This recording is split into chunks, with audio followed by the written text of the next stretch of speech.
This film is about the most influential Arabian stallion of the 20th century, Skowronek. As an introduction to Skowronek's story, I'd like to tell you something about the people responsible for this film, the Arabian Horse Owners Foundation. The foundation began in 1957. It is a non-profit organization made up of a small, cohesive group of Arabian horse owners. Our goal is to help preserve the history of the breed and to promote education about the Arabian horse. From the beginning, the foundation has tried to meet unfilled needs in the Arabian horse world. Some years ago, for example, we began preserving important artifacts and memorabilia concerning the breed. Those were collected into the first Arabian Horse Museum, now being carried forward by the Arabian Horse Trust in Denver, Colorado. We also established the Arabian Horse Racing Association, which conducted the first Arabian horse races in America. Those are now being continued by the International Arabian Horse Racing Association. Today, our foundation continues to maintain the W.R. Brown Memorial Library, a research center containing books, photographs, newspapers, and magazine clippings available to researchers free of charge. As part of an educational program, we sponsor workshops throughout the United States on topics relating to the Arabian breed. We also publish booklets and reprint old books and rare prints. All our projects depend upon the expressed needs of the Arabian horse public. In the future, we anticipate new publications and a growing library of films and videotapes on such topics as Arabian horse management. This film about Skowronek contains not only photographs, but the only motion picture footage ever shot of this great horse. Reportedly shot in 1926 by Rudolph Valentino, the footage was obtained and preserved by the foundation.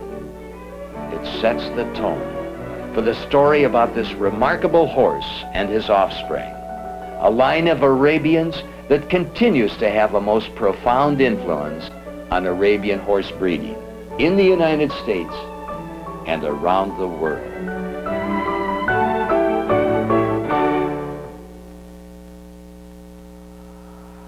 I first set eyes on Skowronek at the Agricultural Hall, Islington. Skowronek just took one's breath away.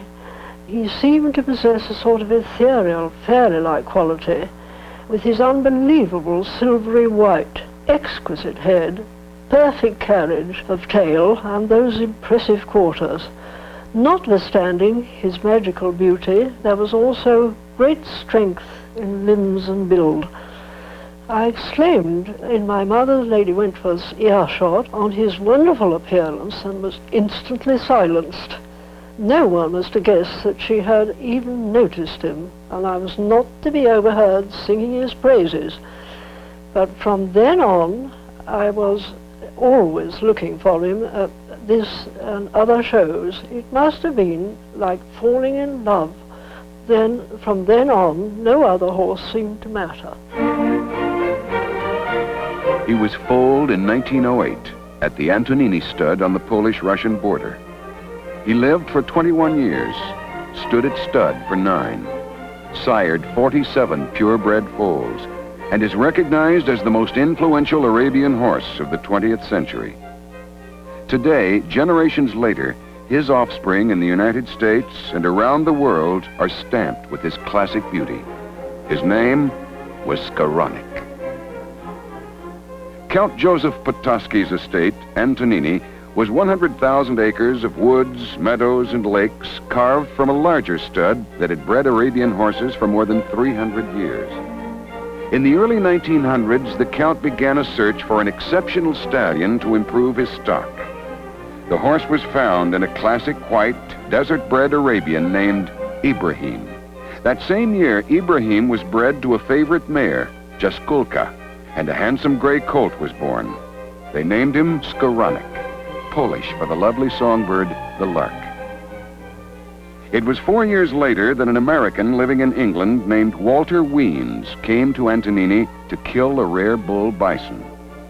Before leaving for home, Wiens began to haggle for a carriage and a team of horses, which Count Potocki didn't care to part with. Instead, he offered the young stallion, Skowronek. It was a routine sale, Wiens taking the horse almost as a consolation. He paid 150 pounds, 1/10 of the price for shooting the old bison bull. The sale was a stroke of fortune. At the age of 4, Skowronek went to comfortable stables in England. His 2 brothers were sold to Cossacks of the Russian Caucasus and were never heard from again. His sire and dam were killed during the Russian Revolution. Skowronek was used as a riding horse until in 1919 he was discovered by a prominent English breeder of Arabian horses and other animals, Mr. H.V. Musgrave Clark.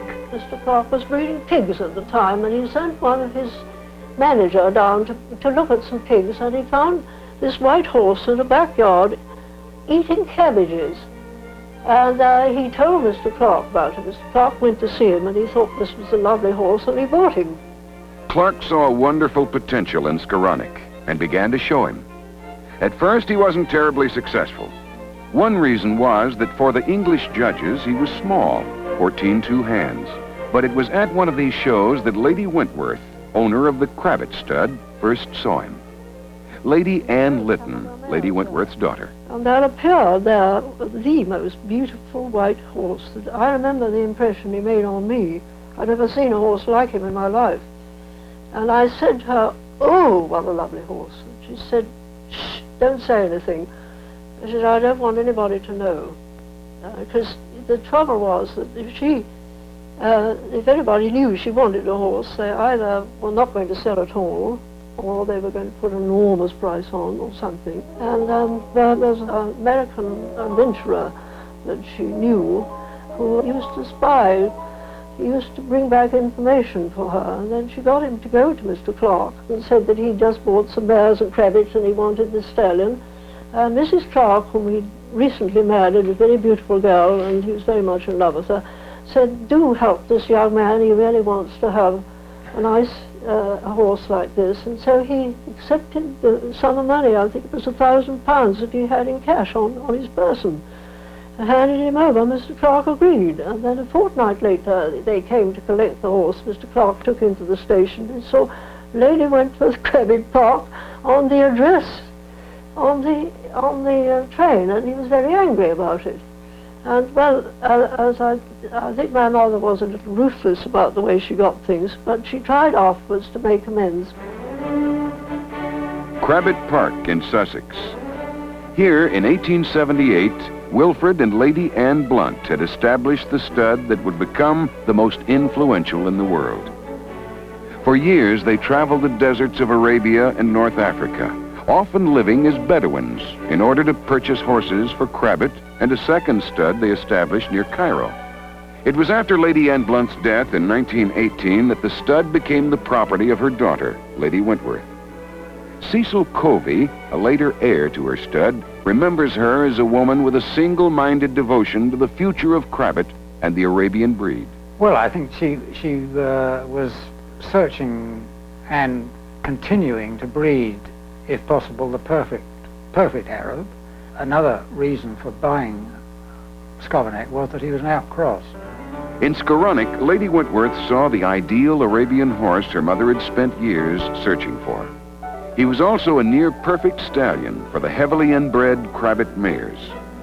With the monopoly of Skowronek as a sire, Lady Wentworth wrote, "I founded a completely new dynasty, and with the amalgamation of the Blunt importations, the stud was raised to a standard of world celebrity never before achieved." In 1921, Lady Wentworth put Skowronek back in the show ring. He was now a consistent winner, a recognized champion. But it was his achievements as a sire that brought him fame. Well, his prepotency was extraordinary in that it went down from generation to generation. You could still see Skowronek. During the 1920s, Crabbet mares foaled the Skowronek offspring, whose lines would profoundly influence Arabian breeding in the 20th century. For America, the time was right. Here, the breeding of Arabian horses was developing rapidly. Two American breeders would dominate the Skowronek importations, Mr. Roger Selby, a businessman in the shoe industry, and W.K. Kellogg, well-known founder of the breakfast cereal company. In 1926, Kellogg brought 4 Crabbet stallions and 10 mares to his magnificent new Arabian horse ranch near Pomona, California. Among them were Skowronek daughters Rada and Rosanna, and 2 sons, Razwan and Racine. Shortly after arriving at the ranch, Razwan was injured and had to be destroyed. The Kellogg Ranch was beginning to prosper. At the same time, Roger Selby was establishing his stud near Portsmouth, Ohio. Roger Selby's daughter, Lois Selby Perry. When my dad first became interested in Arabians, it was through his visits to Crabbet Park in England. Of course, visiting with Lady Wentworth the first time or two were very formal, and horses were brought out and shown to you in the courtyard. You were never allowed to go in the barns. Somehow that didn't quite please my father. He always had the feeling that what he really wanted to find out was what the best she had to offer, and somehow he felt that that was what she was not showing him. So he spent a number of visits over the next 2 years just getting the confidence of Lady Wentworth and sitting in the courtyard and having tea and talking, till one day she had a telephone call and was called away, and he snuck into the barn to see what was there. Of course, there were a number of horses that hadn't been shown to him, but the one that impressed him the most was this little white horse, this almost perfect specimen of an Arabian in miniature size, and that turned out to be Raffles. Selby's first Skowronek import was a daughter, Rifala, the only Skowronek daughter ever bred back to her father.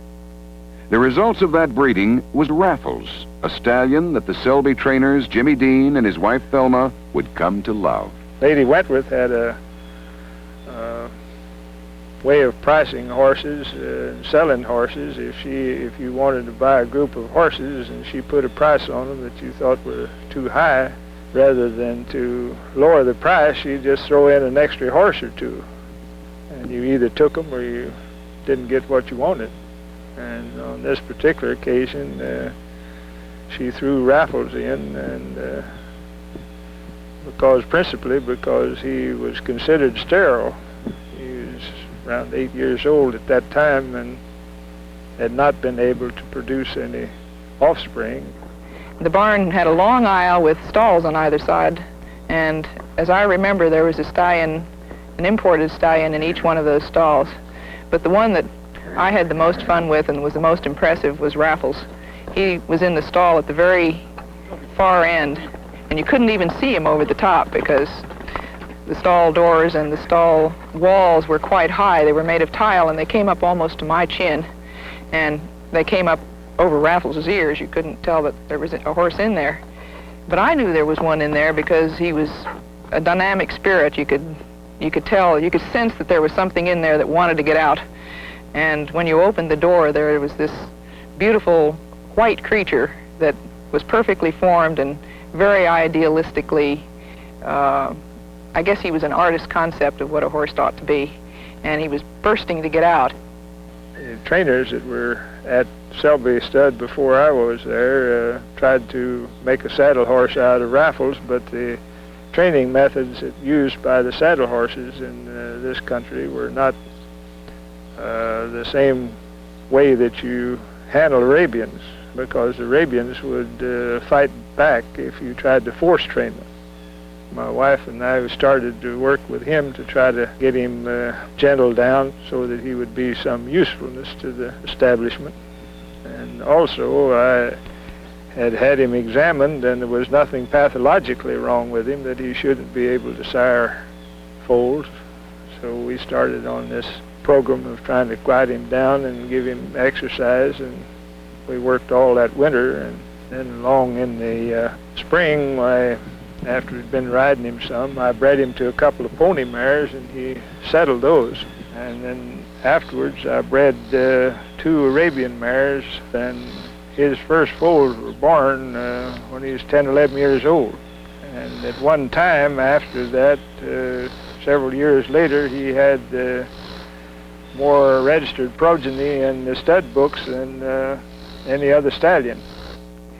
In fact, George Ford Morris, who was probably the outstanding artist of horses at that time, said of Raffles that he had never seen an animal that had as beautiful and balanced and outstanding a trot.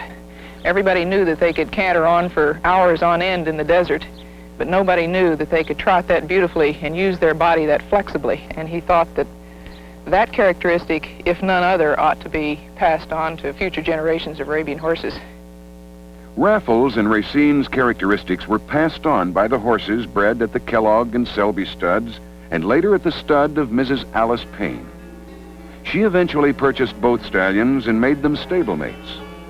Their progeny, along with that of Rafala and 5 other Skowronek daughters, firmly established the Skowronek line in this country. Here are some of the most influential sons of Raffles and Racine. Indraf, Garaf, Azraf, Sotep, Imaraf, Rapture, Raffi, Rafferty, Arif, Riffraff, Jim, Raffi. Persine, Surain, Rasakla, Pomona, Amen, Monin, Rabol, Rastol. By the late 1920s, Skowronek was known as the outstanding Arabian stallion of the time, and his offspring were sought by breeders around the world. The state-controlled Tursk stud in Russia had been established in 1922. Here, that country's best breeders and trainers were brought together and supplied the resources to create one of the finest Arabian studs in the world. They purchased over the years a number of Crabbet horses. Among the stallions was one of Skowronek's finest sons, Nassim. At Tursk, Nassim established his own dynasty, siring during the 1930s and 40s nearly 100 purebred foals. There was also the renowned son, Negative. Negative sired Nabor, who, when sold to Poland, reintroduced the Skowronek influence there.